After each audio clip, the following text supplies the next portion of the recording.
एक औरत थी जिसके 2 बेटे थे। दोनों ही बेटे शादीशुदा थे और अपने अपने परिवार के साथ घर में रहते थे। वह औरत हमेशा अपने दोनों बेटों की पत्नियों से कुछ न कुछ शिकायतें करती रहती थी। उसे लगता था कि उसकी बहुएं उसके कामों में मन नहीं लगाती और उसका ठीक से ध्यान नहीं रखती। इसी दौरान पड़ोस में एक नई बहू आई।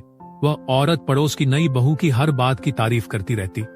उसे लगता था कि पड़ोस की बहू बहुत समझदार और सुलझी हुई है। वह नई बहू की सज्जनता और व्यवहार की मिसालें देती रहती। उसके बेटों और बहुओं को भी इस बात का एहसास हो गया था कि उनकी सास को उनकी बजाय पड़ोस की नई बहू से ही लगाव है। एक दिन वह औरत बीमार पड़ गई और उसे अस्पताल में भर्ती करना पड़ा। उसकी हालत गंभीर थी। अस्पताल में जाते वक्त उसने अपनी दोनों बहुओं से कहा, मैं ठीक हो जाऊं तो मुझे पड़ोस की बहू से मिलवा देना। उसके साथ समय बिताकर मुझे सुकून मिलता है। दोनों बहुएं चुपचाप सुन रही थी, लेकिन उनके दिल में एक टीस थी। अस्पताल में कुछ दिनों तक इलाज के बाद जब वह औरत ठीक हुई तो उसकी बहुओं ने उससे कहा, अम्मा आपको पड़ोस की बहू से मिलना है तो चलिए हम आपको उनके घर लेकर चलते हैं। उस औरत ने बड़े उत्साह के साथ पड़ोसी के घर जाने की तैयारी की। जब वह पड़ोस की नई बहू के घर पहुंची तो उसने उसे देखकर मुस्कुराते हुए कहा, अरे अम्मा कैसी हैं आप? आपकी तबीयत के बारे में सुना था, लेकिन मुझे यह पता नहीं था कि आप मुझे इतनी पसंद करती हैं। यह सुनते ही उस औरत की आंखों में आंसू आ गए।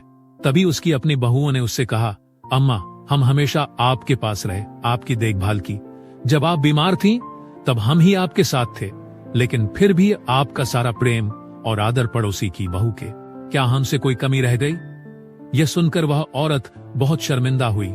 उसे समझ में आया कि जो प्रेम और देखभाल उसे हर दिन मिलती थी वह उसकी अपनी बहुएं ही दे रही थी। उसने अपनी दोनों बहुओं से माफी मांगी और कहा, मुझे माफ कर दो बेटियों, मैंने हमेशा तुम्हारी अच्छाइयों को नजरअंदाज किया।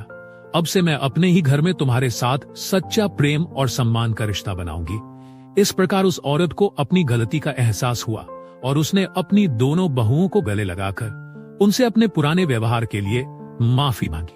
ऐसे ही और वीडियो देखने के लिए हमारे चैनल को सब्सक्राइब करें और वीडियो को लाइक करके कमेंट में हर हर महादेव जरूर लिखें।